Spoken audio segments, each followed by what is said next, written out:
is on the horizon. To live through mastery or die by fate.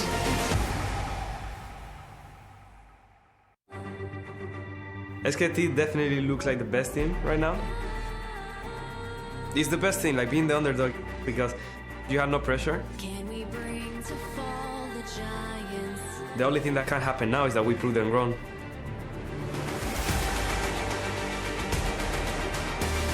피케 선수가 워낙 옛날부터 오래 온 게이머고 굉장히 지금까지 하는 것만 봐도 성실히 오래 했다는 거에 반증이라고 생각하니까 많이 경계를 하고 있어요. It is weird to prepare for two different guys. Especially at first I was thinking it would be Faker. 물론 제가 뛰고 싶은 건 맞지만 사실 지훈이 형이 나가도 크게 상관은 없어요. 지지만 않으면. We are the ones to ignite the darkest skies. If it ends up working out and I end up doing good against Isihun, they can just swap him for Faker in the next game. 사실 페케 선수가 좀 예전부터 오랜 경험을 쌓아 오셨기 때문에 저희 둘 상대로도 1대1도 거뜬하실 것 같다고 생각합니다. At season 1 I felt we had the level to take it. This one is almost the same. I don't feel like it's just gonna be hard because they are better than us. I feel it can go either way, and that's the hard part about it.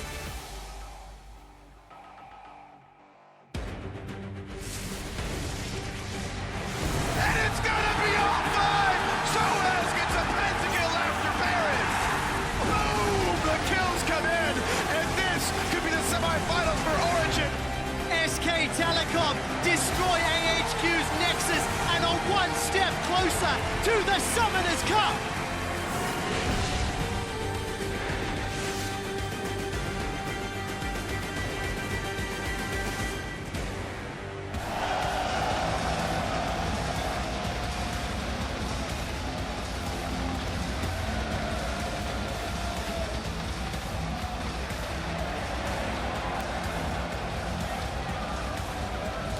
Welcome to the 2015 League of Legends World Championship semifinals. Of the 16 teams from around the globe that entered the tournament, only 4 remain in pursuit of the Summoners Cup.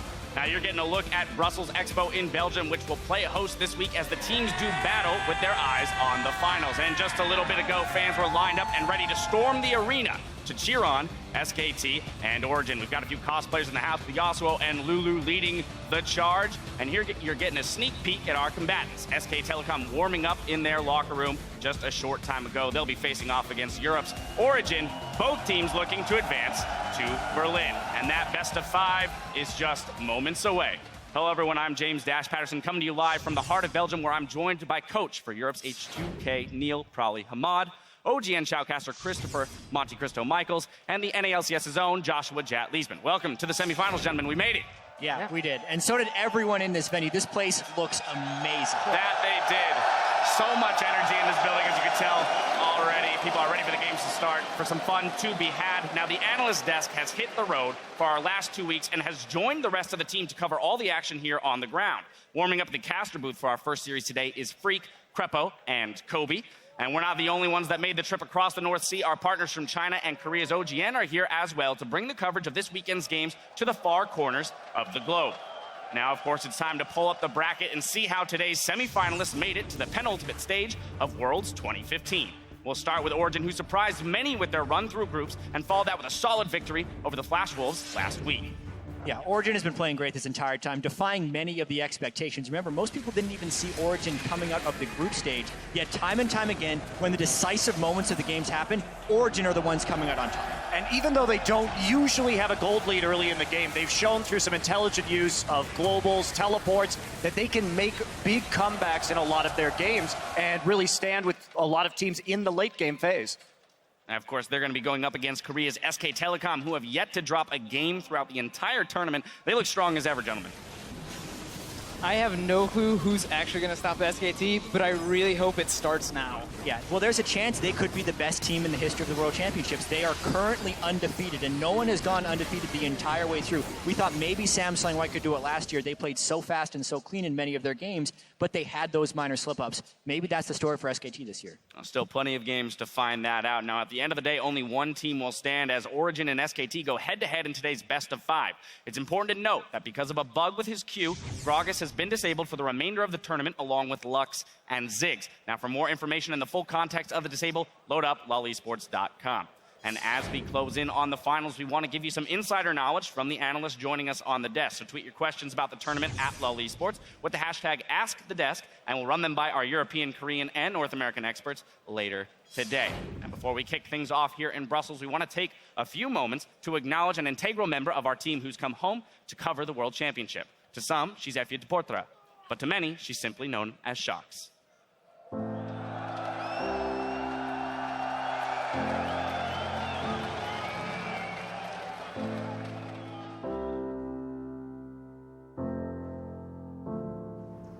After 4 years, I still like watching League of Legends the most out of everything. You just sit there and you have all the fans there, and I'm just the same. I'm like shouting when a pentacle happens. I'm excited when a backdoor happens. And every time that happens, I also still realize, whoa, this is so what I want to do. I can't imagine doing anything else. It's fantastic to be in Belgium. We are in the Abdijtuin, or the Abbey Garden. It's actually one of my favorite places here in Ghent, where I went to university. I was very much attracted to the history side of everything, so I decided to do history for 4 years. Over the course of those 4 years, I actually discovered that I liked to be a sports reporter a lot more. There was the World Cup, football was on the first year at university. I watched every single game of the Football World Cup, and that made me really realize, whoa, I love this more than I love anything else. So I also got a degree in journalism. Somehow I fell into watching League of Legends, and I stumbled upon a broadcast of IEM.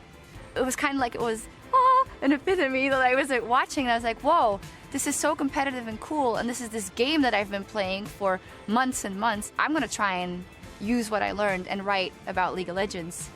At that point, I had no idea what was about to come.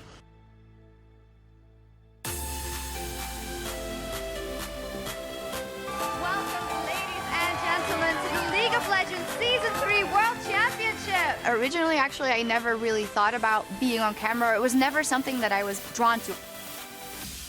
I grew to like being on camera, I think. I have a lot of mannerisms that I didn't know that I had until I watched myself on camera. When I watch it back then, I just feel like I was very, very awkward, and I didn't really know how to present myself. I talk very fast, I still do. I started to like it along the way, and now it feels super natural. And it's awesome that now it feels that way, but it wasn't that from the beginning.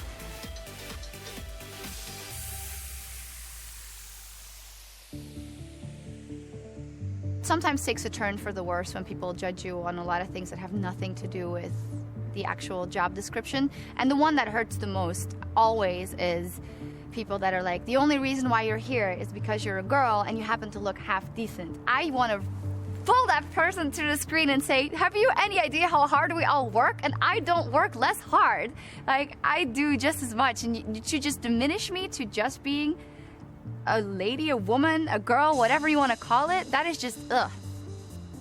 I love when they say, wow, you looked great today. Your dress was awesome. Yay, good. But did you also like that interview? Did you think that should I ask that question differently? What should I do? I want someone to watch me and, okay, they might think, hey, there's a girl doing interviews, but then I want them to listen and think, wow, okay, she's doing a good job. This is what I wanted to hear from this player. And it's such a process because there's so much more factors that go into it. And the first thing that's important is making the player feel good and feel safe and feel confident to say what he wants to say. A lot of times people always think that, oh, you just burned this player or whatever, but most of the time that's because I've built a connection up with them over the years, or I've talked to them behind the scenes and I know how far I can go and I can't go and what would work. And sometimes it falls flat, but I'd like to think that they respect me now for what I do. I I think the most favorite interview that I've done has most recently been the Dyrus interview because it was one of a kind.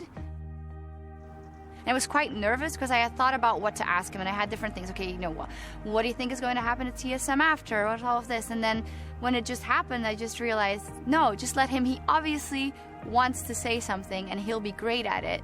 So why don't I just give him the openest question possible, show him that he can be calm and be himself. And then I got caught completely off guard.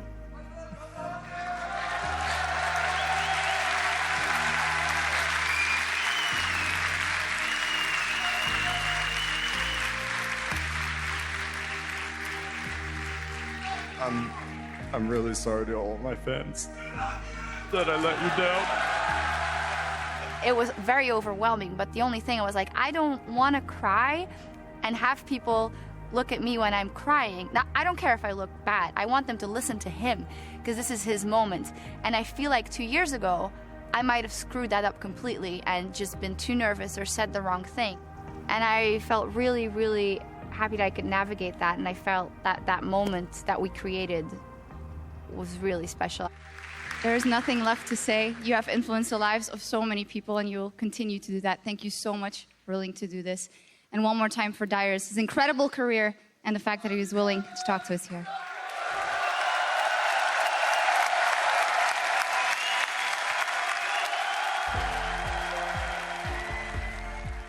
I definitely feel, I know that I'm something that some girls have actually written to me, and men as well, said, wow, I look up to the fact that you're a woman in this business.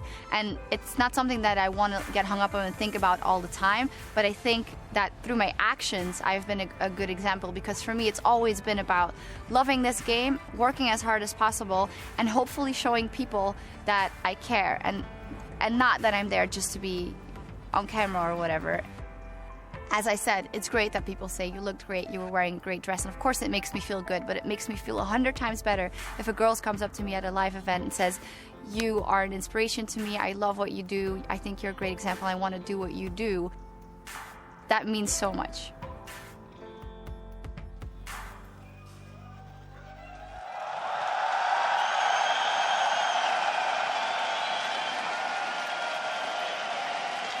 And now it's time to head down to Shocks on stage to introduce us to today's semifinalists. Welcome everybody to Brussels Expo!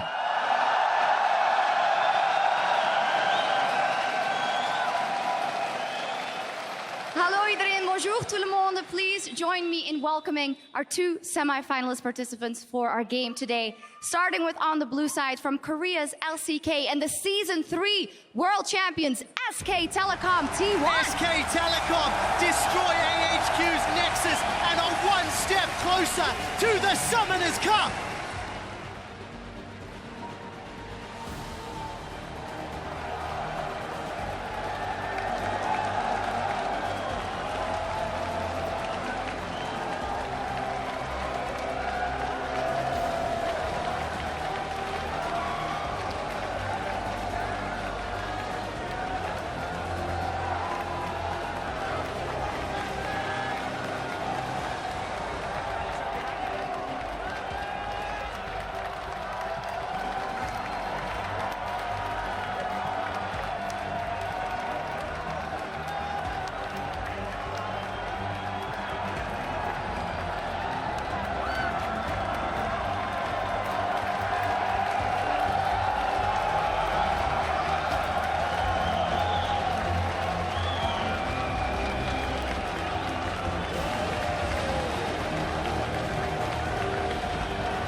In the top lane, Maren.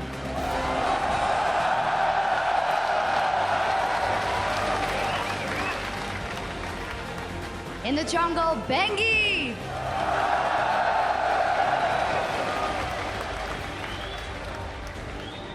The starting mid laner, Easy Hoon.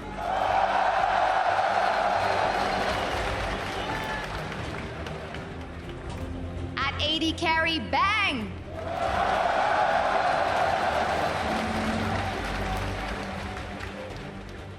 On support, Wolf.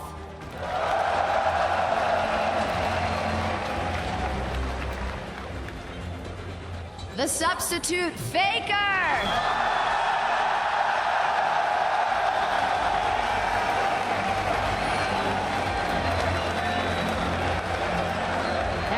Koma.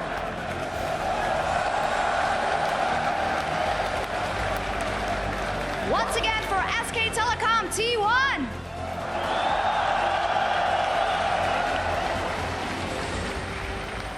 And now their opponents on the red side of Summoner's Rift from the European League Championship Series, Origin.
In the top lane, it's Soaz.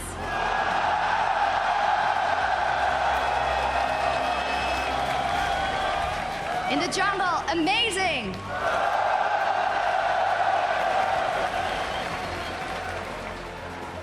Holding the mid lane, Xpeke.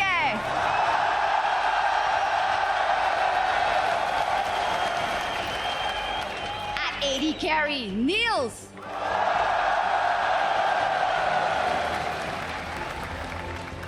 His support, Mithy.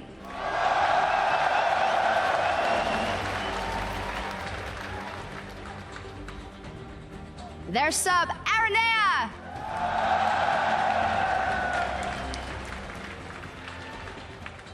And finally, the coach, Hermit. Give it up one more time for Origin.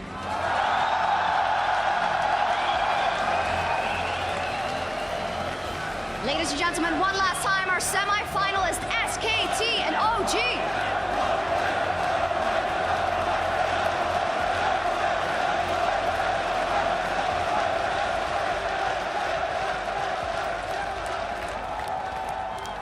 Now there they are, the two teams in the first of our battles between Korea and Europe, SKT and Origin. The energy in this building is massive. There's very clearly a fan favorite in this arena, though.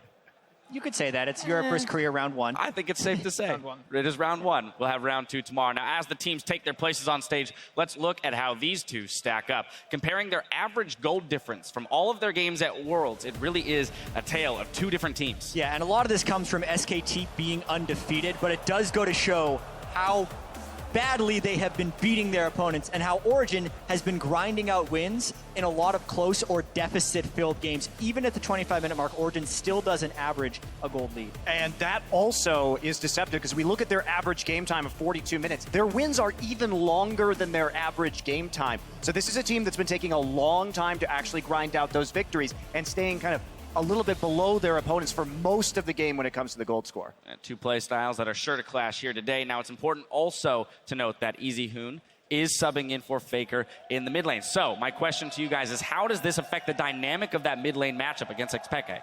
Well, I think from what we've seen so far, I'm not going to sit here and justify starting Easy Hoon. He's a wonderful player, but then there's also Faker. I think maybe the logic here is that Easy Hoon likes to play control mages, which we've seen a lot from Xpeke so far, teleporting back into the mid lane consistently, just playing a more passive style in the laning phase. So SKT may be just trying to beat Origin at their own game. They say, all right, if you're going to play teleport, we can't kill you with Faker in the laning phase. Well, maybe we'll play a control mage and just scale with you and then win in late game team fights. Yeah, I think the school of thought really has to be we just want to play the way Origin does. We don't really want to snowball the early game. We don't want to snowball the mid lane. We just want to focus on side lanes, let mid lane go even.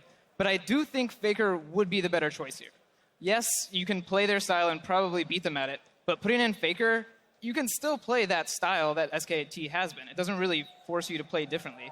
The one gambit you get from playing Faker is now you have every single counter pick in the game. He's going to play everything mid against Anivia. Are you kidding me? He's going to play like ridiculous things. And I think that's what Faker would be giving to the team. And if we're trying to justify this move from SKT's standpoint, I think a lot of it comes back to what they were doing at the spring split and at MSI.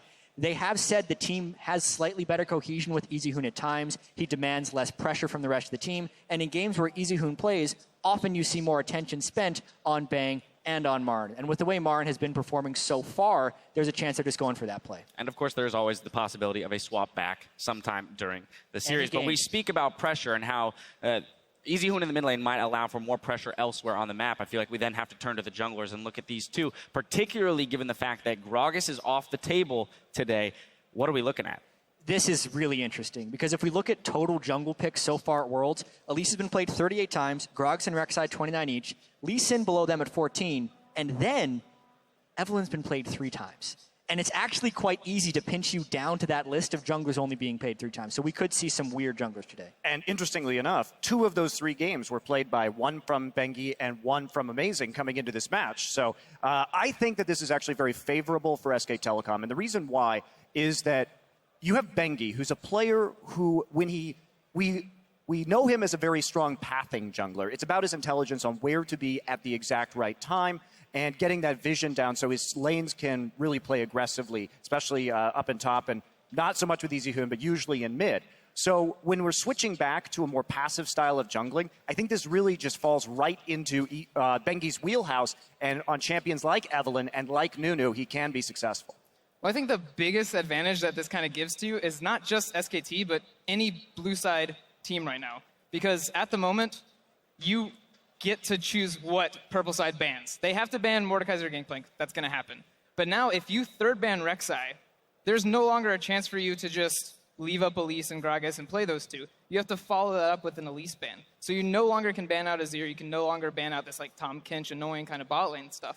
So it really forces blue side. Like, do we want to leave up both junglers, or do we want to ban junglers? Yeah, well, I will say, if they're going to be doing that, you have to put a pretty big investment in, especially against Amazing, because I think his Lee Sin, even though he hasn't played it much, is probably his best champion, and it's his most played historically. Especially if you look at solo queue, it's what he likes to play, and it's an aggressive style. So you have to be willing to throw probably 2 bans as well as a first pick if you actually do want to be able to take the Lee Sin away from him. And another good reason to play, for example, Easyhoon, is he has one of the best Azir players in the world. He's better than Faker at Azir. He's better than Faker at Twisted Fate. And if usually how teams deal with Easyhoon in the lineup is with bans, they have 3 red side games. I don't know if they're going to be able to deal with Easyhoon's champion pool very easily. Yep, it's a large one to say the least. Now it's time to move to the top lane, which has been the trend of the tournament. We have 2 guys in the top lane here who have proven at times that they can carry. However, on a game-to-game basis, Marin has been the picture of consistency, Soaz has stumbled at times. And I think a lot of it just comes down to the safety in which you play aggressive.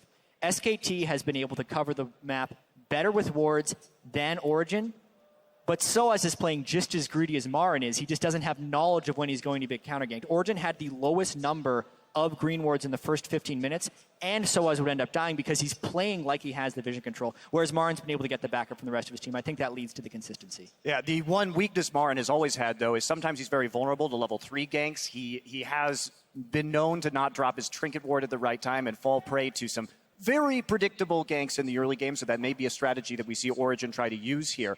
Because if you get Marin to the late game, like Jat's saying, totally agree, he'll get the wards down. Whereas Soaz, he tends to overextend, get greedy for farm, and die. So attack Marin early has usually been a successful strategy. Yeah, that's the only thing that's going to be weird for Origin, because a lot of the time you think Soaz is greedy because he doesn't have the jungler to back him up during that. He's not farming like without any reason. It's like, well, I need to farm this or I'm going to be really out of the game. So if Origin wants to push the jungler away from the bot lane, which they have been doing, is putting it bot lane, then I think Soaz can fix his like consistency problem, because I don't think it's like on him alone. I was about to. It's a team thing, for sure. Yeah, and that's why I think it's very game. interesting that we point out Bengi has the earliest sidestone buy of any jungler on average in this tournament, and that could be where a lot of that safety is coming from in the top lane. Want to move to the bottom half of the map now. We've got to look at the AD carries. We have the rookie Niels going up against the KDA King here at Worlds. Bang. This is a great matchup. I mean, I think part of the reason Niels has had so much success is because of the pressure Amazing has been giving Mithy and the rest of that bottom lane down there. Niels has the highest CS differential at 10 minutes of any AD carry still in this tournament, and he also has the highest kill participation, meaning they're pretty much waiting for Niels to do work before the team does anything. And the solo laners are either farming on their own, trying to stay alive, or just teleporting down to help Niels. It's will be very fun to see whether or not Bang neutralizes that. And we saw, I mean, too, the question is, will that KDA stick around? But in order to determine that, I want to look at their better halves in the bot lane, the supports, Mithy, and Wolf. I think this is honestly an advantage towards Mithy this game, although the support pool is kind of shrinking, in my opinion. I think top-tier supports are becoming really, really obvious, so I don't think the skill differential will matter that much.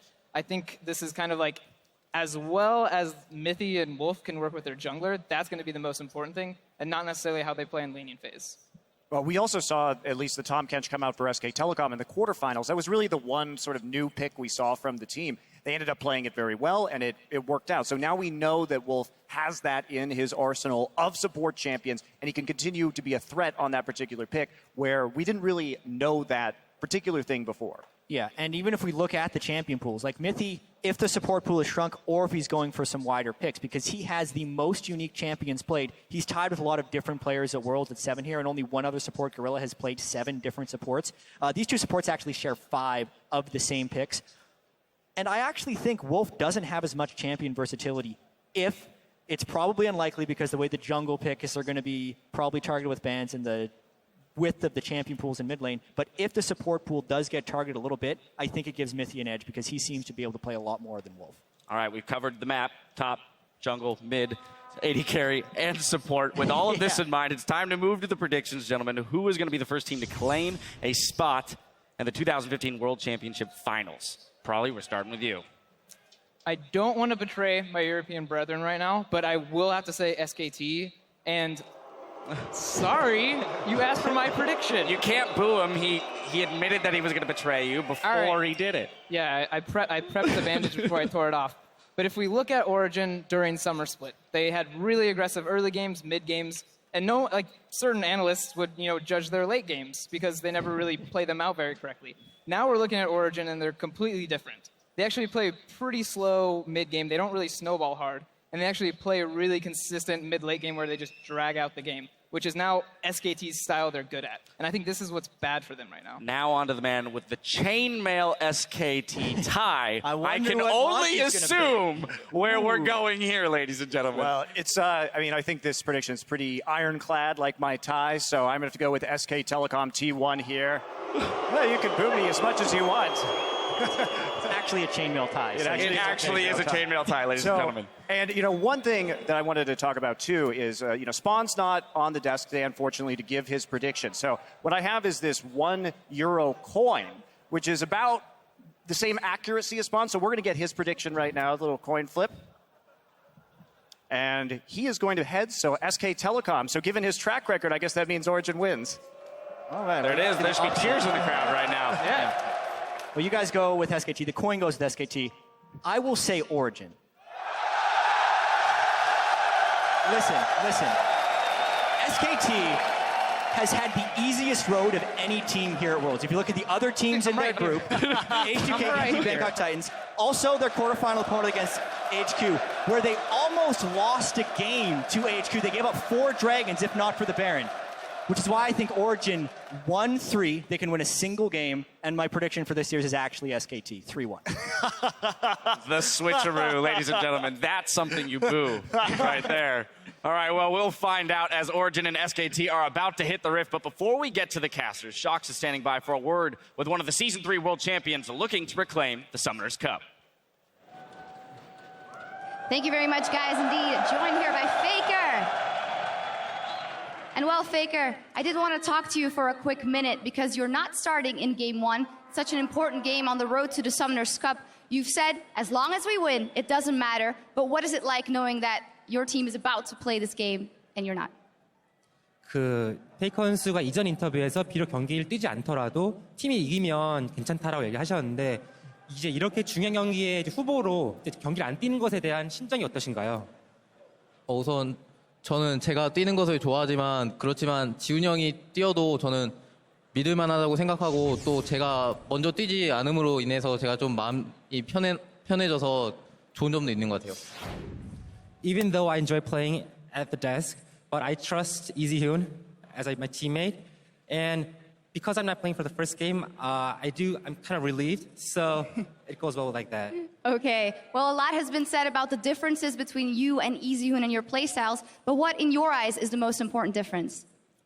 많은 사람들이 페이커 선수랑 이진 선수 간의 차이가 있다고 하는데 페이커 선수 생각하시기엔 어떤 차이점이 가장 큰가요? 우선 지훈 형은 몇 가지 챔피언을 저보다 더 잘 다루고 그렇지만 저는 폭넓게 쓸 수 있는 그런 장점이 있는 것 같고 또한 플레이 스타일도 게임 내에서 지훈 형이 라인전에서 저보다 더 강하게 압박하고 그런 점이 다른 것 같아요. So I think the biggest difference is our champion pool. Easyhoon is really focused on the few champions and he's better than me at those. But I think I have a wider champion range. And at the lane phase also, I think Easyhoon puts more pressure on the opponent than I do. Well, still in this matchup, you guys are huge favorites against Origin, but Origin have the crowd behind them as well. Faker, how is it going to turn out? 지금 많은 팬들이 여기서 오리진 팀을 응원하고 있는데 페이커 선수 생각하시기에 이번 경기 결과가 어떻게 될 거라 예상하시나요? 여기가 유럽이기 때문에 제가 오리진이 이긴다고 하면은 큰 호응을 받을 수 있겠지만 그렇지만 저는 SKT이기 때문에 SKT가 3대 0으로 이긴다에 걸겠습니다. Okay, since we're here at Europe, I think the crowd would like me to say Origin, but since I'm an SKT man, I would say SKT would win 3-0. All right.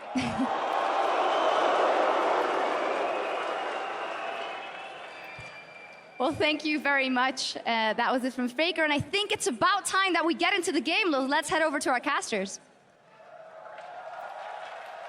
Merci beaucoup, Sharks. Bonjour et bienvenue, mesdames et messieurs. I am David Freak Turley. I am here with two wonderful co-casters, Sam Kobe, Hartman Kensler, and Mitch Krepo-Vorspels. As a man who can speak the language, how did my French do there? Your French was passable? painfully average. Painfully average, so much like Just your like your casting, we're ready to go. Holy We've moly, got all the right. jokes Good thing I'm in the already. middle. Yeah, you can moderate for us. So guys, we've heard the analyst predictions here. It's like a net 12-1 in SKT's favor.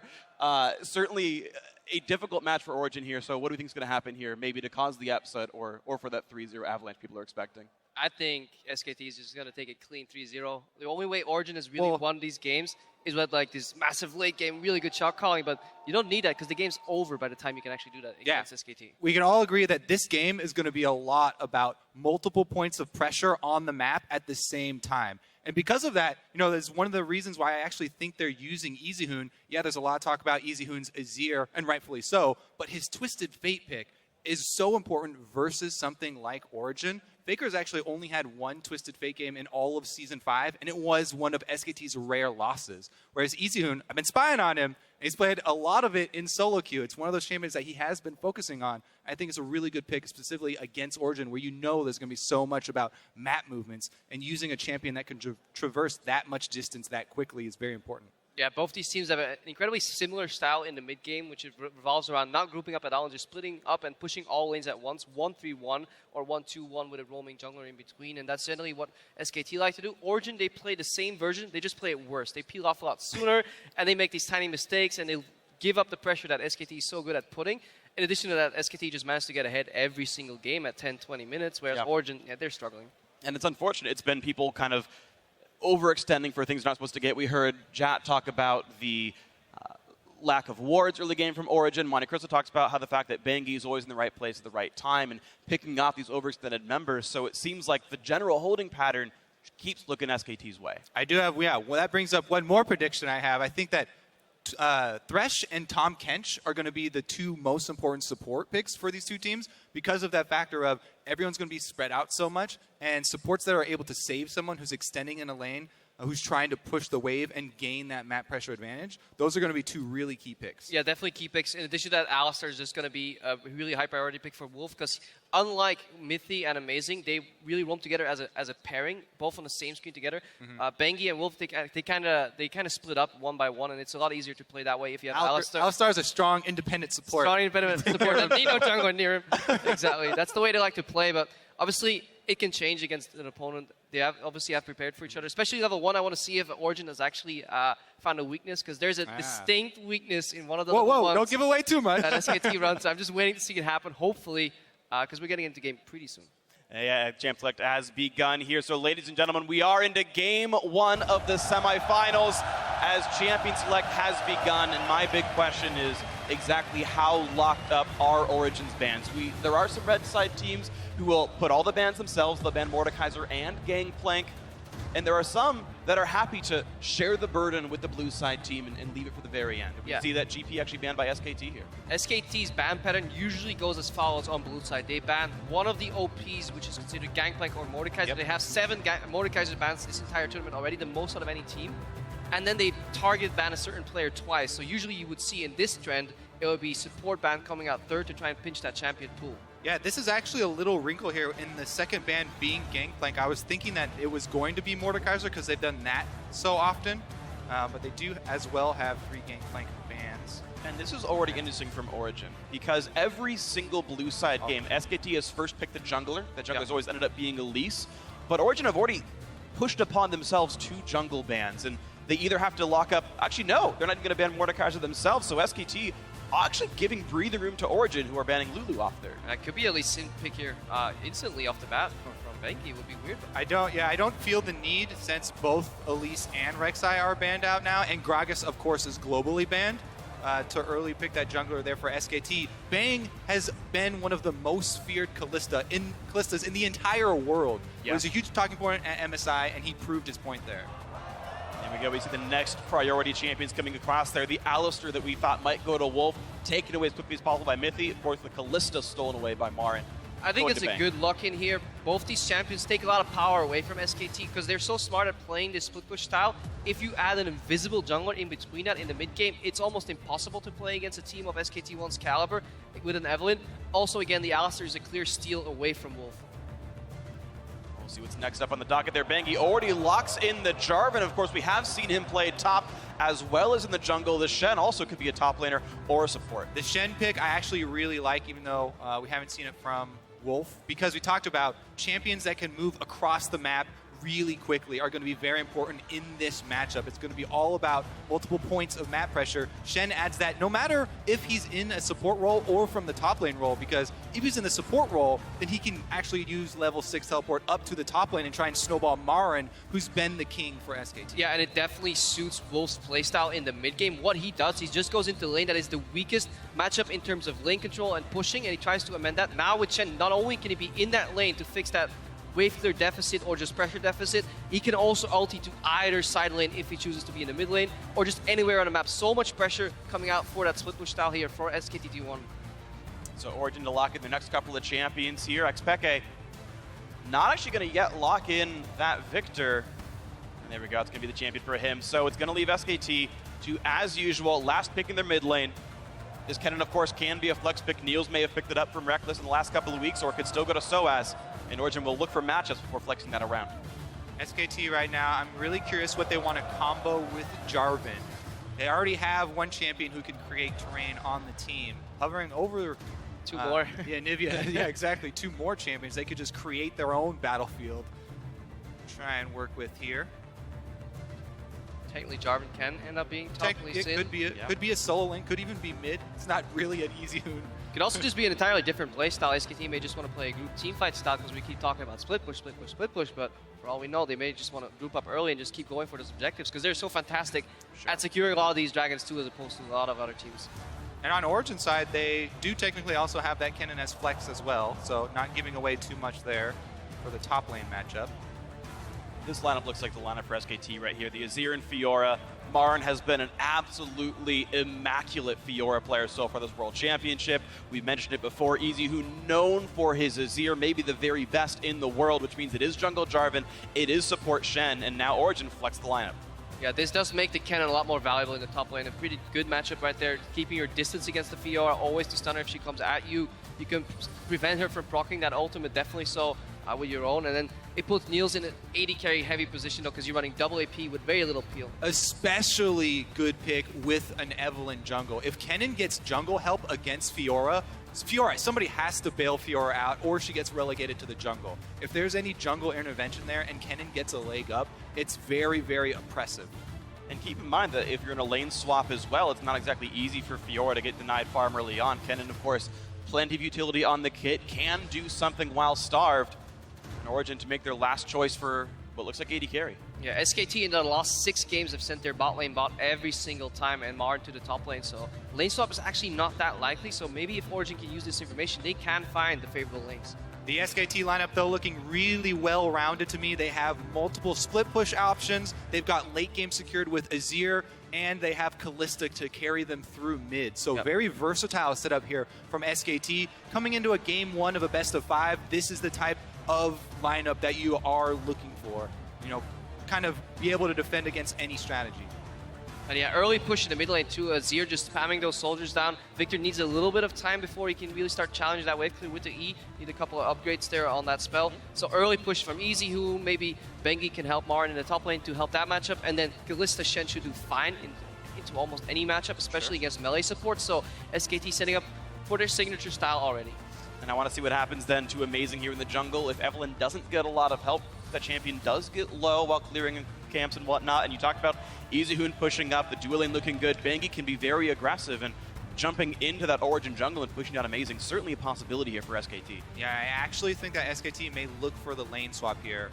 You know, maybe trying to avoid not only the Fiora Kennen, but also the Kalista plus Shen. All right, well, we'll see what these matchups end up being. Brussels is here to cheer on their favorite teams. You guys at home are always part of the conversation as well. Guys, let us know who it's going to be. Tweet at LOL Esports, hashtag SKT if you go with the analyst desks, or hashtag OG if you go with the home crowd. But we are here to find out which of these two teams will send a player to their second World Championship final, the chance at their second World Championship. And here we go, game 1 of the semifinals. South Korea's SK Telecom T1 versus Europe's Origen. And here we go.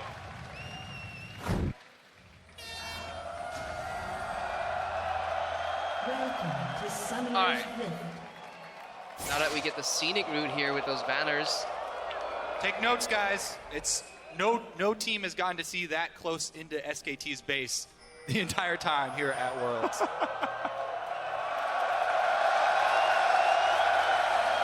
They have not even given up a tier 2 turret. See if Origen can take one from them. All right. Looks like a bit of an invade here from SKT, forcing out Soaz, and this is different because usually the one point of weakness in any SKT game start has been the top left side of the map, where then Bengi and Marin would start duo jungling without a ward. SKT have been incredibly greedy with their trinket usage early, but right now it does look like Kobe was on the money with his lane swap call. They have gotten a little bit of an early advantage there as well, forcing Soaz to level up Lightning Rush. No matter where you start, it's going to make it a little bit more difficult. Not a happy place for him, but meanwhile, Peke and Easyhoon have actually already done battle. Easyhoon is missing some health, so Peke has dealt 100% of the damage in this game. Beautiful start. Good job, Bree. Former world champion. Not only does it work well in terms of matchups, getting Marin out of that sticky cannon situation, it also just doesn't really help Evelynn at all being in a lane swap. She really wants standard lanes to be unpredictable and go multiple directions and surprise people. Right now, if you're locked into a lane swap, you're duo jungling for a very long time. The map is nicely split in half, so as a jungler, I'm sure you know more about that, Kobe. I do think it's also a good split start here from SKT. They start in 2 quadrants at the same time. A lot of vision down there. Making sure that Origen are not starting on that side. Has Shen leveled up the taunt yet? Yeah, he has taunt already. Wants to push into Peke, but with the wave already pushing, there's nothing that Easyhoon can do here, so nothing much done. He keeps his team safe. Origen did start aggressively in the bottom jungle. Bengi and Marin will react and perform similarly. I mean, it looks like we're just head on track for just the EU-style lane swap where both teams do a double quadrant clear, send 3 people top, jungler keeps jungling, and the wave gets bounced towards their top laner. Just need to see if SKT don't make the mistake they did earlier in one of the HGU games where they left the tower alive for a very short period. Yeah. Also, because of that sort of split start that I was actually complimenting from SKT, they're behind They actually were not rewarded for the attempt at a mid lane gank and a mid lane pressure, and that means that Origin are a few seconds ahead here on the early tower take, a bit quicker in the jungle. They've sent Amazing back to their own quadrant as well, which is very safe for him to farm, so they can take down this turret while Amazing continues to get experience income. To make up some of that turret damage, though, you're going to see that SKT have brought all 4 of those players to the top side as Bengi just finishes off the Krugs. CZ does not need to be part of this fight at all, and it will be the 3-man take, but I don't believe this will be stopped by anyone, so it should be an equivalent turret trade. Yeah, you just got to see what they do in phase 2 of the lane swap. Little adaptation here from Origin. The gold does not go to Soaz. It does become a bounce here by Niels. He has killed E, so he can't freeze this wave. But usually what you see is the next step in his evolution, instead of freezing this for extended periods of time, you just push it back towards the people that come to defend it. So, yeah, this does signal to me, though, that they want to try and continue knocking down all the outer turrets with Tristana, get her rotating around, and keep up this early sort of map control lead that they do have. Soaz is going to be the obvious one that will take a hit because of this strategy.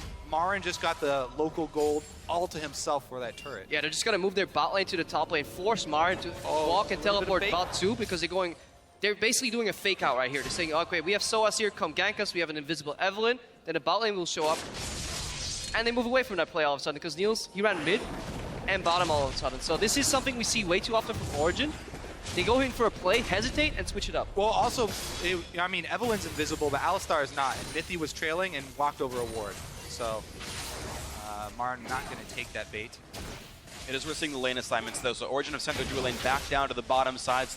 They're not content to continue trading turrets. This is, I think, why they gave solo gold to Niels. He got a pickaxe plus a potion on his recall versus the longsword of Bang. So item-wise, Origin's dual lane is ahead. They were probably just trying to secure the matchup. If they send 4 top, they can keep Niels there. If the matchup ends up being the bot lane, send Soaz bot with teleport to find Marin. If it is not there, Niels just pass back to the bot lane, and Soaz can stay top with his teleport. So it looks like Origins just wanted to find that 1v1 Kennen Fiora matchup. And let me touch on both junglers here, because both junglers have only been setting up for counter ganks here. Both junglers have just been waiting for the first move of the other team. Amazing trailing top because they thought that Soaz would be the target since he was their weak member. Meanwhile, SKT, they were trailing behind Bang there because that's the extended lane. That's where they did not have a turret. And you would expect the obvious move from an Evelynn who is invisible, go attack the SKT members that are in the long lane, try and chase them out and get one of those cheap early kills. Neither team going for those riskier early plays though, and the counters just sort of nullify each other. So right now, with the less risks happening, you can see the early recall from Bang. He needed a Vamp Protector for the lane to even be acceptable. So a small lead for Origin thanks to the dual lane advantage, temporary though it may be. Meanwhile, of course, Marin is winning the top lane. With a pink ward already down, Bengi is unseen coming in here. Soaz has been playing really, really safe though, and since he is Kennen, he can CS from range, plus he has his own Lightning Rush. We know he leveled it up early. Also has a ward. Does get hit though, he's slowed. And he's missing a turret, so here comes Bengi. He's going to flash for the slow, which means Soaz has to burn it preemptively, and he guesses right. Bengi goes the wrong way. Soaz goes back in onto Marin, and the stun is still available. The Q comes in, gets some damage down, but where's his team going to be? There's no one around right now. He's still running away through the wards. Pops Summoner Teleport, and the is a god!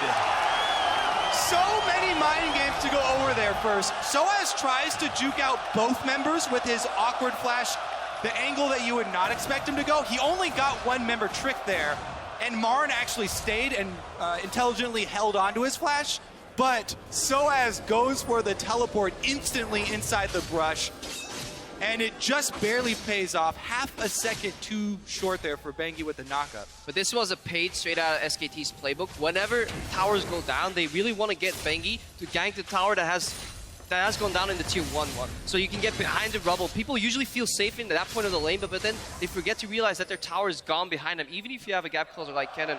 And that's exactly played around by Bengi with the flash W. SKT were protecting themselves against on the other side of the map, so they were expecting Origin to do a very similar thing. So as though now he has no summoners, he's going to have to be extra careful here. A little bit of extra vision has been placed defensively for them, for Origin. They've also got the red buff quadrant of SKT warded up as well. So they'll see the second take of that buff and Bengi's whereabouts. Yeah, but that gank failing and just not amounting to a kill just puts Origin in such a comfortable position. Not only do they get to see where Bengi was, he had to blow his flash. They traded that for cross-map vision in the jungle, and now they're in control of the next move. They're first to play. Also, I would be looking at the bottom lane for some action here from Origin. Because they have the red quadrant warded up, they have to assume that Bengi's on the top side of the map, and the Tristana-Alistar combo does have that early lead. Soaz here might be the next target, though. It's a bit of a payment, though. Soaz has been freezing this lane for a long time, and you're right, he is flashless, so this could be a target of opportunity, but he's already awarded for himself. He saw Marin come through. He'll see if Bengi comes in as well. Amazing, sussing out the pathing of his opponents, going for the exact same buffs that just happened, and now Marin has to farm in a lane that's overextended.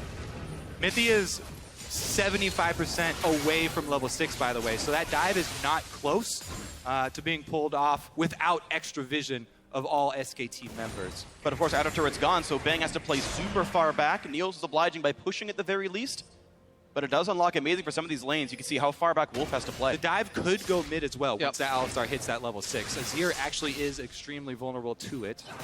The other side of that coin is, though, if Soaz keeps the wave frozen in front of his tower and is comfortable playing under defense of his tower, that frees up potentially Marin and Bengi roaming mid to dive Xpeke. If that happens and mid tier 1 falls, then suddenly the map is in control of SKT. So Origin have to be careful a little bit, and that's maybe why we see Amazing come out here. They stop Marin. But of course, Marin he'll be able to get away. Will they find the pink ward, though? Amazing needs to get something for his trip up top. It looks like he did not go into that brush, but he saw Marin move, so he'll figure it out. Yes, there must be a pink ward in here, and he will take it down. We'll allow Origin if they want a hard push and force Marin's teleport without missing a bunch of waves. So there's a chance for that play here. But either way, we're at a 600 gold lead for Origin as we get to the 10-minute mark. This is pretty much unlike any of the stats we would have seen coming into this game, but kind of down the line for literally every player, you have a farm advantage for Origin. Well, 200 of that gold is on Amazing purely because he's been farming harder as Bengi's been trying to camp for Marin, and so has wasted a lot of his time. The rest of that gold is mostly on Tristana, on Niels, the champion that they want to knock down the rest of the outer turrets with. Look for that all-in. Alistar Tristana, very dangerous in the all-in combo, especially if there's an invisible jungler there. Yeah, just 2 signature moves in this early game so far. The one flash outplay to teleport from Soaz staying alive, because that counteracted one proactive move. And then the little cheeky move where they made sure that Soaz was matched up against Marin and Niels passed down because they didn't really lose anything. So Origin with 2 minor outplays on the map, but that only leaves them marginally ahead. By the way, Soaz teleport is back up, so they were unable to punish him so far for the early use of that summoner spell. Plus, remember, Peke did use his teleport mid, so SKT do have the 2-to-1 teleport advantage. Here comes, finally, that aggression down bottom, though. There's no SKT jungler around. Amazing would theoretically be alone doing this, but SKT constantly playing very far back. Now a fight in the top side. Soaz flash still on cooldown. Bengi will stun Marin, will not stun Bengi. Soaz unwilling to flash, unable to get away. First blood to Marin, and SKT strike back. SKT have now taken first blood in 9 out of their 10 games. They are the kings of finding those first blood. If at first you don't succeed, well, you come back once he just has no way out. Soaz again overextends in that lane. No tower to back him up, no jungler to back him up. And yeah, well played by SKT. Yeah, keeping track of that flash timer going to make sure they get there right before it comes back off of cooldown. So as not having it available gets punished. It's a good thing. SKT able to now pull a 500 gold lead for the team as they kill the minion wave left over on the map. Amazing still unable to find his mark in this game. Runeglaive is done, so he's got the jungle enchant for himself. Deals plenty of damage. Okay, he did get the Raptor. Yeah, risky early smite there. But does get it, as well as the ward. Down bottom now. They still haven't made a move, and there's a pink ward that will see him coming in.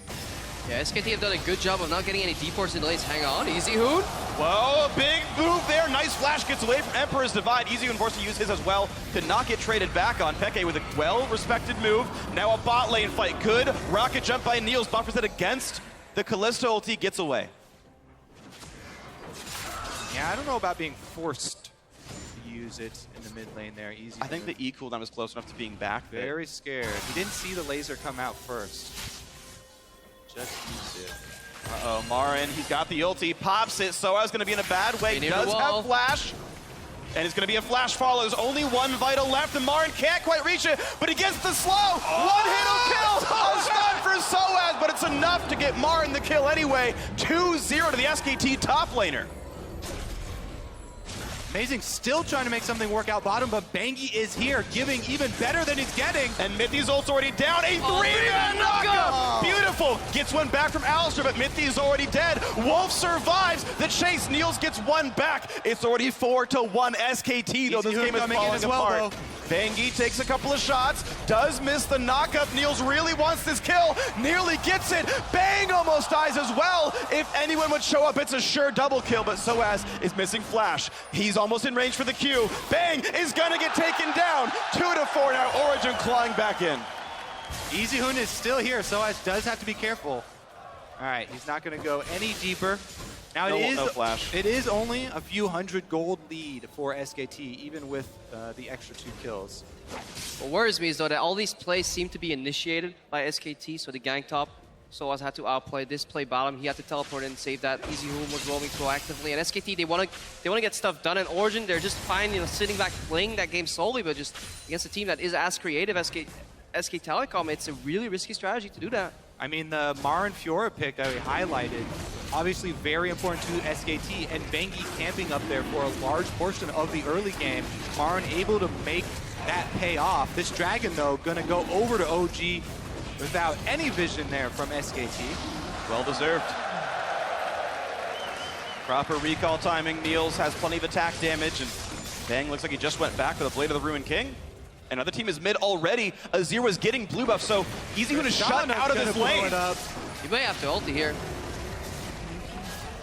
Doesn't matter what happens. Origen up now 2 turrets to 1. They got the first Dragon as well. A 400 gold lead. Origen is really good at getting members to collapse in from different lanes. Hang on, Marin. Gotta be careful. Overextended. He can jump over the wall. Soaz is above him though. Rocket jump lands for the slow. Marin will riposte the stun and actually pulverize misses, but it doesn't matter. Soaz gets his second kill of the game. So he would have had to jump over the thin part of the Baron wall when he first saw Tristana there. If you go up further, that section of the Baron wall is too thick to jump over, and he had no option at that point. Origen get a pick off here, and it's going to be a tower trade, it looks like. Bang is all alone down bottom, but Origen continue to push top, so... Yeah, it'll be a 1-for-1, and the score will be 3-2 here. Origen have more than enough members here. I think it's nice for SKT, the fact that Kalista can knock a turret down. And Bengi will look for a play. Peke does not have flash. Shen ulti's in as well, and the Victor W will land a bit of a stun, but here comes the taunt, here comes the Azir damage, and that's a great kill in the mid lane for SK Telecom. The turrets will be traded. Won't take long for Bang here, and we can see the game still very close. Yeah, that's a big kill. You lose your mid lane wave clear, and all the map They go for this even dive. if they dive this. He'll Maybe land the risky. knockup. Marin has no flash, no ult. He can look for the riposte. There's going to be a big chunk of damage, and Niels dunks better than Darius could ever hope to. These are the dangers we talk about. Since we have to keep up pressure on multiple points of the map, SKT are showing all of their members on the map. They use 3 people mid, and Bang still bottom. That meant that once Marin showed, they knew it was a free dive. But it's still a turret trade. That mid lane kill let Easyhoon push one thing down. Okay, a tier 2 is worth more than a tier 1, but it's still tit for tat every single time. Yeah, Marin. The extra kill here. Overextending here. That should never happen. You should play passive on this side because not only does he die here, this gives Origen a tier 2 tower, something that nobody has ever done in this tournament so far against SK Telecom. This is the first tier 2 tower that has fallen on their side. That's why I really like that vision toggle by the spectator right there, by the way, because you could see Marin had no idea that Origen were still there, and it was about the amount of information that each team is giving up in this game. SKT like to play a little bit risky in that they push all waves at the same time. So they're constantly giving information on all of their champions, whereas Origen were just outside the fog of war there. You could see in the toggle, and they surprise Marin. They make him pay for that slightly aggressive or greedy move going for the extra minion wave. Yeah.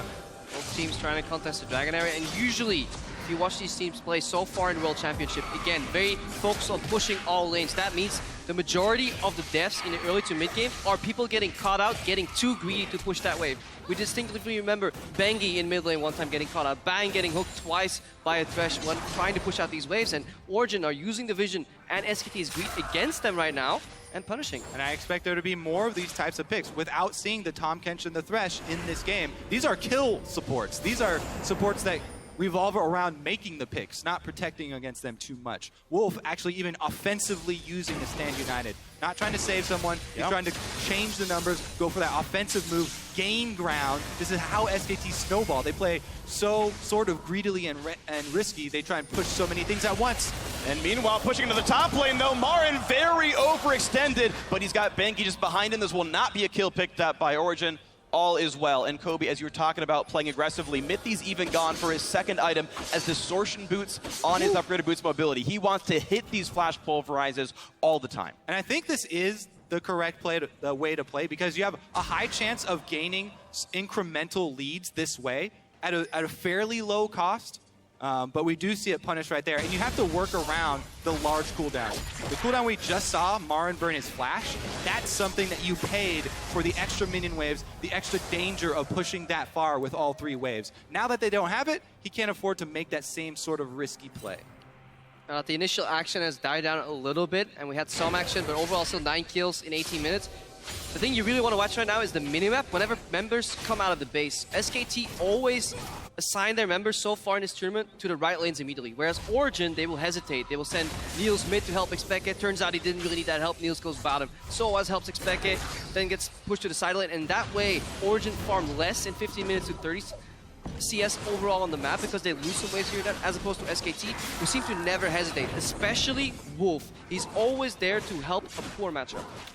I think that's a really good point, and we were talking with some of the guys on how the Origen shot calling goes. All of them have input, and all these guys add, information and what the ideas of where to go. But they don't have that instant reaction of one shot caller that's leading the entire way and a definitive route for them leaving. So that's why you see these small moments of hesitation. Yeah, we just saw it right there. 5 members to the mid lane. They're talking who goes where. Then they fan out to the side lanes. It doesn't really lose them too much, but it does indicate that this may be true. The thing is, though, it's a really crucial timing right now for Origen. Double item Tristana is done, and Dragon's coming up in 15 seconds. Kalista cannot match this recall timing. Riley's also done for Peke. He's got a bunch of big items. This is a power spike for Origen if they can contest this Dragon properly. That's actually an interesting first buy there for Peke, considering I would think that the Evelynn would also go Riley's. They just want control in these team fights around these objectives, because if Soaz can get a flank off and the remaining parts of Origen can just hard collapse in these fights. Good dodge by Amazing, gets away from the knockup. Kalista ult also pops. We'll look for Mithy here. Trade of ulti knocks in Wolf. He can no longer be saved. There's the headbutt into Tristana. Wolf cannot survive. That will still kill him. Mithy is going to push forward. So will Niels. Soaz is in. Pops the ult. Lands a stun on a Bengi. The collapse is there. The Chaos Storm won't reach. But Amazing goes in. Easy room to turn it back around. The turret will get the kill. It's a 2-for-1 in favor of Origen, and they've got control. Could have sworn he did that because he wanted the W reset so he could speed out, but didn't see the reactivation there. I might look at that replay. He got hit by the Azir Q for the slow.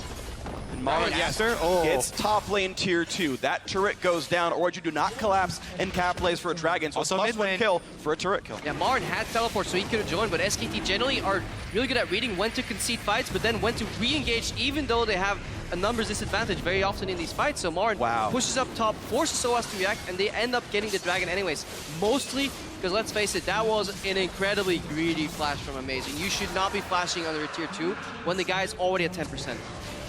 Absolutely agree. So an overstep by Amazing. One of the first major mistakes we've seen now from Origen. SKT react beautifully. Shen ult, teleport, go back down to the Dragon, push him off, even the blue buff afterwards, and it's huge. Yeah, sometimes too busy asking if you can.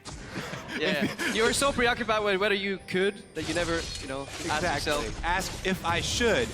He could go get that kill, but the amount of time and the resources that it takes to go get that kill, you're not worth giving up the objective control around the Dragon. SKT get the turret and they get this Dragon. Good sidestep here though, but Amazing. Forces 2 ultis, Mithy turns it around. Already used ulti, so he wants to turn that into aggressive play. Shen support, not strong enough just now. Niels jumps, then dies. Jumps again, so trampoline here from Niels. Soaz coming in, and at this point, when the jungler's chunk low and your objective is the Dragon, you turn around. Let's see here. What does stop the second double? Oh, he did activate it, and you're right. The soldier hits the Q just on the way out. So unfortunate stuff there for Origen and a bit of a misplay. So the game is back to tied. 1 dragon each, same kills, same turrets. Farm is plus or minus 15 down the board. And Origen go for the rush play. Teleport and Shenalty both down. This dragon will die pretty fast. SKT knows.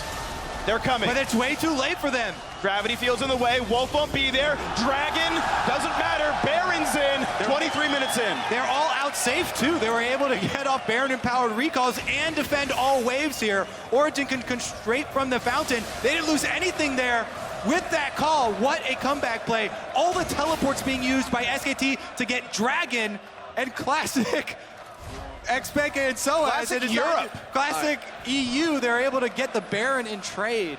I thought this was going to be a clean 3-0, but Origen, not only did they dodge these early ganks from Bengi, they're the first team to get a tier 2 tower against SKT. They're the first team to lead at 20 minutes against SKT, and they're the first team to get a Baron against SKT. And what a Baron it was so early in the game. Clearly not ready for those Fnatic-esque type of Barons that we see so often in the EU LCS. Ye have little faith, Krepo. I was telling you. It's not over yet, though. This is still an incredibly close game. Yes, Origen do have the Baron buff, and they have a strong siege right now, but Marin looking to flank. There are plenty of deep wards here from SKT as well. So what kind of play can be made? Marin does have ulti, does have flash. He can get to his target. Yes, I think that SKT might just opt to try and wave clear here. So as has Zhonya's, he can peel, so can Alistar. Mithy has ult, flash, everything he needs. There is some poke coming through. Amazing is going for the flank play. Gets rid of a ward. Now he won't be spotted next time around. There's only 1 pink ward left in the SKT inventory. And mid lane tier 2 will go down. Niels is safe enough. He can turn it back. There we go. Turret goes down. Low health though. Vamp Scepter's in. He can heal a bit. Yeah, look at Marin immediately peeling off. This is generally what he likes doing, leaving his team as 4 to defend or either siege, peel off and start working on those side lanes. But Origen, they have a very group-heavy strategy this game, and they don't care about your side lanes because they're looking to siege. right now, though. You mentioned SKT in the right place at the right time, but Marin walks top lane only to recall right away. No teleport. Bot lane already getting hit here. He's got home guards, though. You can walk fast, but that turret still loses half its health, and Wolf and Bang getting chunked as well by Victor. Now Marin's in the fight, but this turret's at half. SKT make the wrong choice to even defend. They just tried to 5-man defend mid, got it pushed down without being able to do anything, and make the same choice. Instead of keeping Marin pushing up top and trying to gain at least a little bit of map pressure back, we're seeing these very, very slight mistakes from SKT this game, and Origen are pulling it out beautifully. Yeah, props to Origen for making SKT dance to their tune. This is one of the few games where an enemy team is actually controlling the pace of the game, telling SKT, no, you can't do that. You can't get away with pushing top lane because we will take your tier 2 tower in the bottom. And Origen, fantastic map play and completely unexpected if you looked at how we led up to this series. As they said, they are not afraid of SKT. And I don't know about completely unexpected. Origen have done the sneaky Baron before. Yeah, later in the game. Yeah, you have to be, it just goes to show you have to be so careful against this team to leave at least 1 ward around the Baron area post 20, actually just post 20 minutes flat. Yeah, period. Once it spawns. SKT had 2 pink wards in that area that were up for pretty much the entirety of the game, so they were so comfortable with this vision. They were so comfortable playing and forcing teams to play 1-3-1 against them too, that no team really has been in the position to go for that Baron. Incredibly smart read in terms of gameplay, and honestly impressed by what Origen's bringing here on European soil. So a 3,000 gold lead on European soil. Origen defying everyone but the online predictions there. We had like a 75% Twitter vote, so you guys know more than all of us analysts so far. Of course, it is still anybody's game. Of course, it's still close. I was arguing against Krepo saying they would win a game. Yeah. Now he comes out of the shadows. Told you they were going to take a game, Krepo. Oh, man. Well, the 3rd Dragon of the game spawns in 40 seconds. It's 1 apiece right now, so all it means is turret damage for either side. Also, fun fact, Krepo made a bet that if Origen win a game, he'll do a cartwheel for every game. 6 cartwheels coming up. It will be video documented. Let's see if Origen can keep it up, though. They've only been able to eke out a 3,000 gold lead. SKT have come back from more this year. All right, Marin putting pressure in the top lane again. Niels, he ran down the mid lane. Now he has to go to red buff. He'll likely pick up that wave on top later. Just have to see if somebody gets picked off, because SKT have no hesitation whatsoever pulling the trigger, and have a team composition that plays really well later in these teamfights with that Azir. So Origin, they will need a flank. So look for Soaz, or maybe even Mithy or Amazing. Just somebody needs to get behind the SKT lineup, whether it's teleport or just simply walking there. That's the way OG want to play these fights. Yeah, remember we were talking about how well-rounded this SKT lineup is. They can continue to have Mar and split push. They have the Azir to try and knock Soaz back out of the fight as well. Heals his zone. Peke does take some damage has as to well. burn Rocket Jump. Now he needs his team to peel him. 2,000 health on the Dragon. Smite goes over to SK Telecom. They got it. A big ulti for Amazing. Wolf can always be peeled out. Nice jump over the wall. Neil loses his shield. Great stealing by EasyHoon. A great smite by Banky. Yeah, it's so hard to chase into an Azir. Right now, they all lose momentum in terms of mid lane. 2 Bang zoning them. Niels again forced to rocket jump. Now Mithy stuck on the other side. He is in flanking position. Should he go around? Xpeke is on the bottom side of your screen too. Xpeke. Nice bit of damage. Ulti pop. EasyHoon down to half HP. He's got the Rylai slow. So he slowed a few of them, but Banky and Co can still jump over walls. All they can do is make SKT go the wrong direction. Now, can Origin get enough down the mid lane? SKT will be late. Will the inhibitor turret take enough damage? Marin's already recalled. Soaz is up top lane already, but he has teleport. Yeah, the goal right now is not sieging that tower. It's just locking SKT in base and denying as much vision being placed as you can. Because of 1 minute from now, that Baron is going to spawn. Marin down to half. You can see Niels can kill that guy in about 7 auto attacks. That doesn't take very long. Tristana's got plenty of attack speed at this point in the game. Vision is a very key point right now as the map has gone dark with so much fighting and pushing minion waves here. Baron's up in 45 seconds. Of Origin Vision has timed out. Soaz has to be careful. He can't go for that next wave because he doesn't know where Marin is, so he's hopping around, protecting himself. Well, they can at least math out the movement speed of the champions. They can get to the top jungle pretty soon, though. No vision really for either team. It's SKT who does it first on this side of the map. Dragon's gone for a long time. It's just Baron to play around. And keep track of the completed items, because while Origin do have this fairly sizable gold lead for the mid game, decent gold lead for the mid game, it's about the 3 item completions here on both Azir and Kalista for SKT. The carry is still very popular. Big chunk of damage. Amazing puts the ulti in for the shield and flashes over the wall. Almost dies, and EasyHoon gets it. Mithy shows up for some damage. Another knockup goes in towards Peke. Wolf taking a lot of damage, flashes out. Big damage, save. And here comes Marin. He wants Soaz for breakfast, lunch, and dinner, but the Slicing Maelstrom buying a lot of time. 1 for 1 in this fight. Mithy gets a knockup onto Bang, and look at the damage output. Bangy's next. Here comes Niels. Summoner heal for movement speed, but he can't land the attack. Not just yet. He gets it. He gets the kill. Origin win the fight 3-1. And EasyHoon is still cornered in Origin territory. They haven't seen him exit, though. But there's enough time to knock this one down. It's only Marin and EasyHoon alive. Marin has home guard and he's recalling, but this turret will already go down. Now here comes Marin. EasyHoon survives with the shield, with the turret for himself. Marin now in a 1v2. Mithy's got to be careful. He doesn't have ultimate, and Marin can take him down very quickly. Good damage done on Niels. Pops the W. Here comes Shen. Here's the ulti. Easy first pickup. Meanwhile, Amazing did pick off EasyHoon. A 1 for 1, and the inhib stayed alive. Yeah, second misclick on that pulverize from Mithy, showing some. Don't calm down yet. Baron is active here, guys. All right, Baron's active, guys. He reposted it, though. He wouldn't have done anything with that pulverize at all. He should have headbutted, waited, seen it come out, gone for something else later. Neil zoned out. He should have rocket jump. He does. Marin does not have the move speed to chase this. All 4 teleports are ready. There's True Sight on Baron right now, and SKT making their way. Most of the team is here. It's already pink warded. There is a green ward from Origin. They know of this. Amazing does not yet have ulti. Marin has teleport, but can be stopped by Niels. Amazing in the wing, spotted by a pink ward.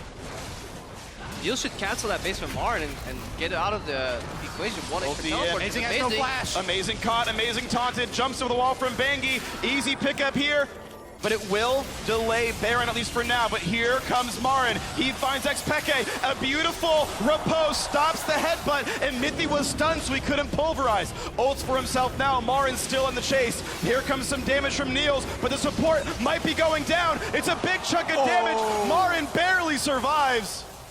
And 3 more kills with SKT. Now Soaz is in. A beautiful taunt by Wolf. The re-engage. 1 kill picked up. Niels again in the chase, but he can't find Marin. Jump over the wall by Wolf. Soaz does not aggro Baron. He could have. He aimed for the Shen, doesn't kill him. All right, now you can calm down for a little bit. What do you got, Crepo? Bot lane's open and Soaz could TP. There's more you could do. No, we're calming down right now. I just want to talk about how this started. Really good vision control by SKT. Double pink. We're forcing Amazing to face check. Then the outplay. Flash at the right time. EasyHoon still picks him up, but Niels in that fight, that was just phenomenal. He went left, right, up and down. He was not afraid to flash into the fight, dash into the fight to get a potential reset, and his team played around him. So really, really good. Yeah, just positioning. I believe it's up, from down, left, right. Yeah.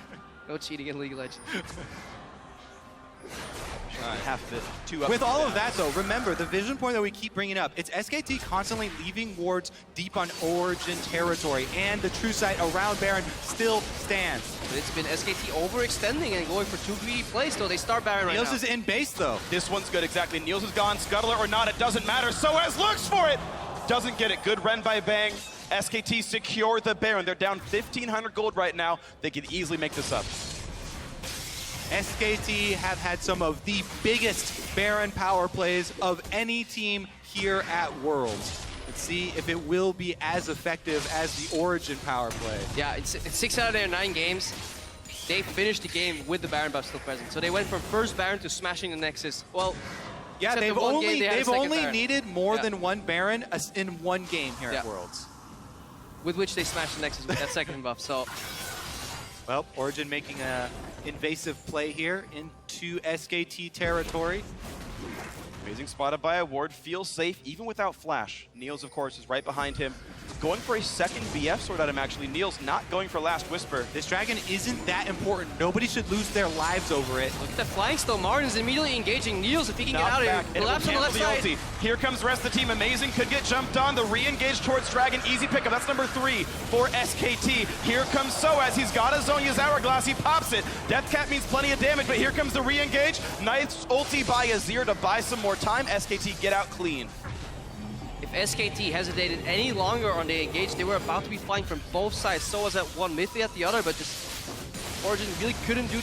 Yeah, close the pincer right there. If you can close that in time while SKT greets for the dragon, that could be a game-winning team fight. That was that 1 second time difference when both pincers have to close at the same time. Crabman Crepo. It's like Origin's trying to play Quap as a crab instead of as a distance runner. Let's look at their siege straight up mid here with Baron buff, with Azir. Secondary turret's very difficult to defend against Baron buff. One more turret shot. That minion's going to be gone, but it doesn't matter. So much damage by SKT.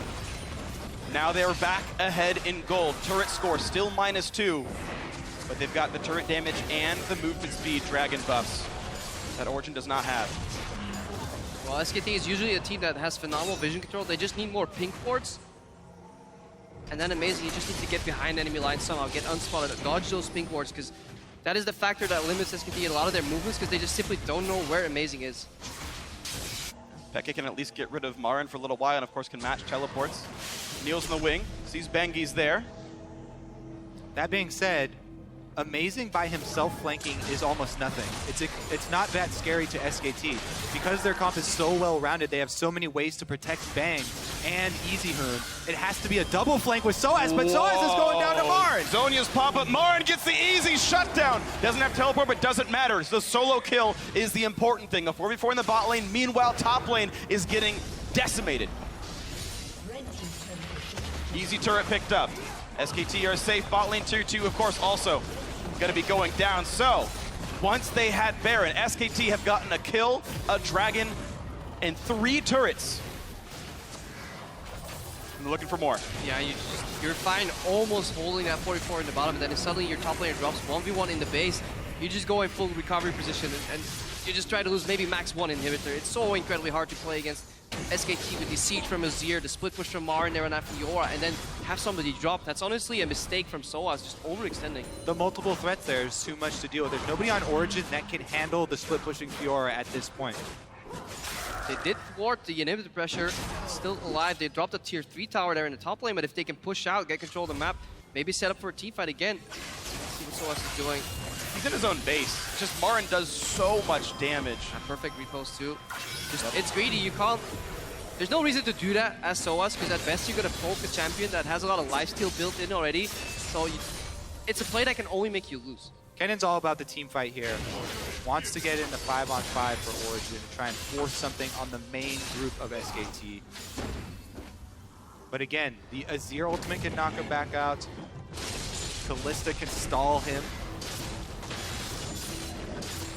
Easyhoon does so much damage now. Abyssal Scepter in, Death Cap, the most recent addition. Void Staff probably next. And Easyhoon is definitely a threat. 412 minion kills, highest in the game by a lot. So comfortable on that champion. And again, the SKT vision is all throughout both quadrants of Origin's jungle, deep even inside the base. It's just becoming a race right now for either on one side Niels with the help of Expected to burn through the front line and just get the resets going, and Easyhoon to just whack away with his soldiers and kill everybody else, and then eventually they'll meet, and Niels will need some big crits to really win that fight because Easyhoon is so much damage right now. There's already Bengi kind of cutting off one of the moves here. He's totally comfortable this far up in the lane. Plenty tanky on this Jarvan. The way that SKT push and prod you in all three lanes at once. Marin is just so good at staying safe in the side lane on Fiora. That's why he always ends up with this giant experience lead and gold lead over the enemy top laner. No hidden deep wards and no home guard teleport here on Soaz. That is the counterplay to this repetitive sieging. You just put a ward behind them. Well, there are out. a couple wards here if SKT push up all the way to the inhibitor turrets. On either mid or bottom side, he has options. But of course, Marin is not even against a turret here, and we saw him kill Soaz inside the base earlier, so that is an easy lever for Marin to pull. And SKT have a very lopsided top side of the map. Silver line there for Origin is that, yes, Marin has this experience advantage. Hey, he capped out already, though. He's at 18, can't get any higher. They run out soon enough. It's a really nice way to look at your no? opponent's level 18. Oh dear. Ah, you capped yourself too early. I don't know if that really works not in League actually, of Legends. That's not actually a good. I don't think peeking too early works in this case, but the game is stalled out once more. Baron has ended for a while. 40 seconds only, though. The vision war is very real right now. And of course, SKT, this is Dragon 4 for them, so they're 6.5 minutes away from a potentially game-winning buff. They want to play it really slowly. Not that they have to, of course. If they clump up, though, there's so much AoE damage coming out of Soaz, All-Night Cannon, the Victor there for Expected. If any of them provide just enough damage to get a reset and the explosive charge explodes in that fight too from Niels, that's an instant whitewash, instant ace. So SKT have to be incredibly careful when they do group up to get these objectives. All right, Marin on the bottom side. He does have teleport, as do Peke and Soaz. They're collapsing on him right now. Could be one of them. Origin are late on the party towards the Baron, though. Soaz has to pop Zunius to get away. Oh, and ultimate. SKT can take there's the Baron push. then. There's the knock-up. He gets two. Here's the teleport to save the team, but amazing. Taking so much damage. He's the first casualty. Banky could be next. It will be a trade. Niels is okay, and he gets his knock-up kind of canceled there. And now Wolf in the front lines, but it's already one kill picked up. Soaz can't find anyone to hit. Slowed down by the Azir wall, I believe. And meanwhile, Marin's hitting the base. Marin is hitting the base, so Peke must recall. But SKT could try to stop. They will not. It will be the inhibitor going down, and they're re-engaged towards Baron. Origin get neither going their way. Pulled apart here. Expert use of the more powerful split pusher there by SKT. At the same time, an incredibly unlucky flash hit from Soaz. Goes over the wall and he gets clipped by one of the remaining soldiers from Easyhoon's ultimate, and he just trying to get there. Nope, couldn't get into that team fight with his ultimate. And at that point, yeah, Marin takes the inhib, and the Baron goes down. And it feels like part of this game is collapsing now for Origin. They had the chance of trying to surround Marin and killing him. They had the chance of rushing down a very easy-to-kill Dragon 2 with a 5-item Tristana here. They choose none of them. They take lazy, slow recalls. SKT takes the entire map, and Origin are losing this game. Easyhoon, fantastic ultimate though in that fight. Really good showing why Azir is considered such a good late-game teamfight champion. Completely pushes Peke and Niels out of the fight with no way to re-engage because you can't jump over that wall because you'll just get bounced back again. And then SKT is in full control because again, they're split pushing 4-1. Marin so often peels off and does his own thing and tells his team to just stay quiet, just do whatever you guys are doing. Don't concede that objective. Play with the necessary amount of respect, and he takes down bottom inhib. And don't forget how SKT built even the very beginning of this game with so much of Bangy's early attention up top, helping Marin get the lead on Soaz. Here comes the flank, though. This is their shot. One Marin shot. does have teleport. And the Azir turret is down. This is the chance for Origen to make a move. Amazing spotted on his flank. Bengi now to zone out Mithy. He's got to be careful. And this Alistar could get caught out.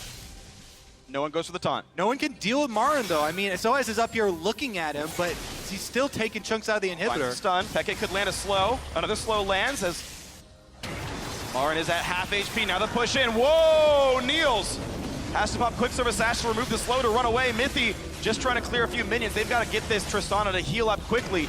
Marin, meanwhile, has plenty of lifesteal, can get himself back to safety on this Fiora. Soaz losing health. Mid lane under fire. Should be an easy pickup there. Blue Elixir even there for more structured damage. Amazing gets caught. Dies during the knockup. Bang is on a rampage. And inhibitor number 2 and inhibitor number 3 going to be going down. Wolf and Bengi in pursuit. Peke goes down. The fight resumes 3v5.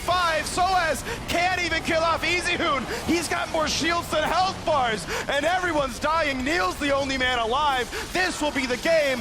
SK Telecom T1 are undefeated still in the World Championship.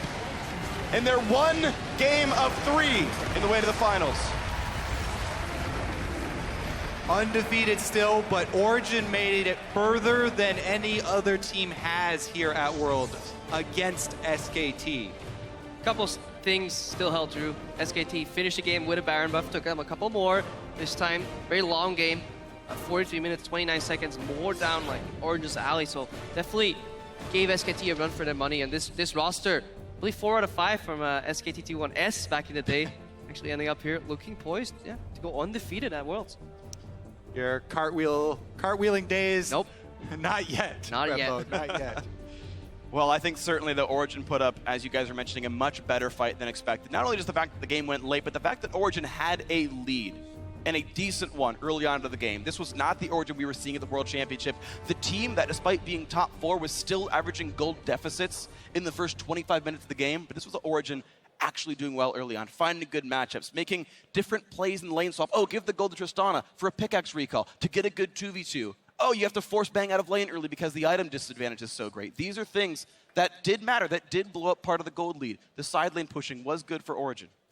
They also made their biggest swing in the mid game off of the Baron trade for Dragon, which they are probably not going to be able to get again. No. SKT, there are many things that Como will be talking to the players about after that game, and vision around the Baron post 20 minutes is probably going to be one of them. You could already see the shifted priority on that Baron vision after that first one went down.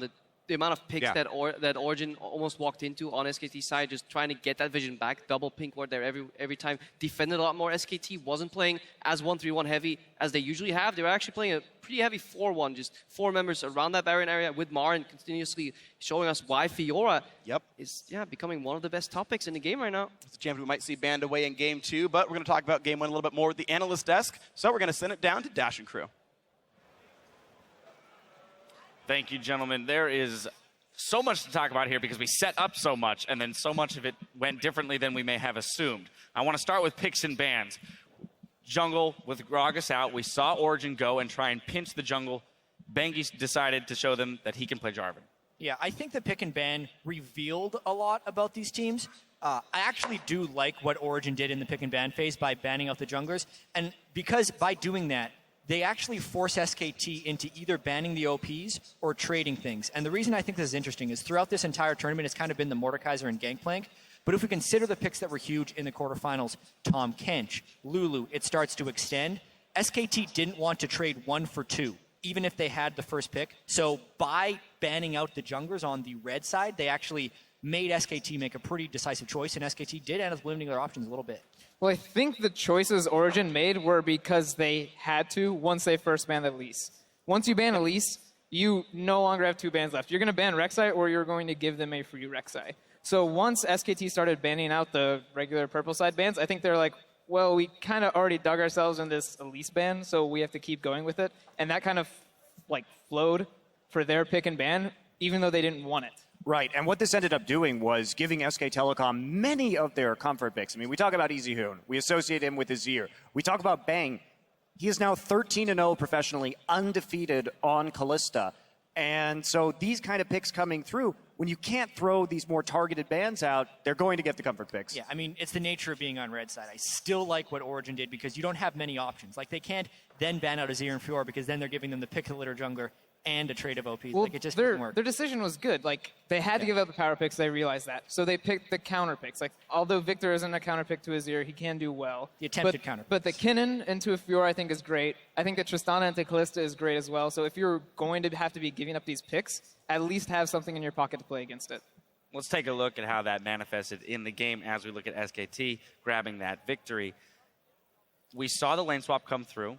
Looked rather in favor of Origin as they had a quick push with Tristana, but they decided to leave Soaz in the long lane following the initial turret falling. I think this was tunnel vision incarnate. So they get the counter picks on Kalista, they get it on Fiora, and they go, okay, we can lane 2v2 and 1v1, yay. But they don't realize, like, Tristana's going to auto-push, so they can't really freeze that lane when normally when you lane swap, you get a frozen lane and a lane that you have to defreeze. So now they're sitting in a lane that they don't get to freeze, and they have to de-push top. But, like we said in Origin, likes to send their jungler bot lane. Eve goes bot. Kinnan is alone top. Poor guy. With no wards in the river. With no wards in the river. And even if he did, they're just going to chase him down the lane and keep freezing it. There's nothing that you can do in that situation as a solo lane, like, top laner. Like, you have to have your jungler, you have to have your support. So I think they tunneled really hard on the counter picks and abusing them, and they didn't realize that it kind of, like, destroys how 2v1s are played. And I actually think the outplay that Soaz did to stay alive did a lot to save Origin's early game and ended up giving them a bit of an advantage because they spent so much time chasing around Soaz for no total gold gain. Meanwhile, Amazing got like a 15 or 20 CS advantage while he was not having presence in the lanes. And that did give them a mid-game spike, but that actually really shouldn't have happened unless Soaz makes that ridiculous escape. Yeah, but later as the game progressed, I mean, we saw 100+ CS difference for Marin because it was SK Telecom. We talked about how they can increase these gold leads, how they are very good at assigning lanes and making sure they get all of that gold. And so they really started pulling ahead in farm over time. No, it was funny. We had these statistics coming into the day where SKT averages at 20 minutes a 4K gold lead. And Origin averages down 160 gold at 20 minutes per that graph that we showed. Well, today in this game one, Origin was up 700 gold at that 20-minute mark with, with that, and then follow that up with that amazing Baron call at 23 minutes. I think Origin played really well this game. I was very impressed by their play on the map. They did the same thing against KT, if you remember, in the game in the group stages, trying to take this early Baron. And, I mean, this is right after we did see SKT sort of win a scrap, and they had an opportunity to get some wards down, but they really didn't respect Origin. This is all dark, as you can see right now. So it made it a very easy, very good Baron call for Origin. Yeah, and these are the types of games I like to watch because, yeah, you can make an argument that SKT should have had vision of this Baron or they should have had early wards down, but so many of these plays weren't big misplays. They were just the other team taking advantage of opportunity. Even at the very end of the game, when Origin was trying to kill the split-pushing Fiora in the top lane, I think that was the best play they could have made when they double teleport and get the Baron play. The execution of the play wasn't necessarily ideal and it didn't work out for them, but it was still a really well-played play. Now, so I want to really quickly break down then how it all fell back into SKT's favor because Origin, for all intents and purposes, was set up to win this game with what they were doing within the first 25 minutes. Well, I mean, the SK Telecom did have a very nice scaling composition, and that Fiora got so far ahead and so tanky. And I know that Jat wants to talk about the itemization a little bit in this game because he felt very passionately about it. Yeah, so this was an Origin game. Origin pulled even with SKT, and then we actually got to see what SK looks like when they're challenged. They outplayed them with the split push, and I think Origin made some big itemization mistakes. Niels was snowballing the game pretty well, so he had his core 3, Bloodthirster, Static Shiv, and Infinity Edge. And then I think he wanted the Scimitar in case Fiora tried to zero him out. But in doing so, by starting BF Sword, he delayed his item build so long that the rest of SKT saw the BF Sword, built Warden's Mail on 3 people, and Niels didn't have armor penetration, which neglected the opportunity for Origin to find the right team fights. And it's one of the big reasons SKT wasn't punished while they were split pushing. Well, a little bit of time for both of these teams to continue to rethink their strategies moving on to Game 2. We're going to take a quick break as Origin look to bounce back and tie it up in Game 2. As we go, we'd like to give a shout out to Declan Wadey, who developed the Skin Spotlight camera tool you've seen in action throughout Worlds 2015. Don't touch that browser. The World Championship semifinals continue when we return. Game 1 of the semifinals. South Korea's SK Telecom T1 versus Europe's Origin. Running away through the wards. Pop Summoner Teleport. Is a god. Mithy's ult's already down. A 3-man knockup. Beautiful. Gets one back from Alistair, but Mithy's already dead. Wolf survives. Flash. Okay, that's good. Can we go? Yeah, just going, we can. Back out now. Yeah, maybe. He's dead. Vida. But the Slicing Maelstrom buying a lot of time.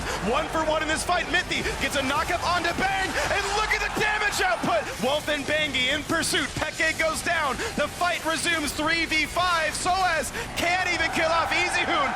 SK Telecom T1 are undefeated still in the World Championship.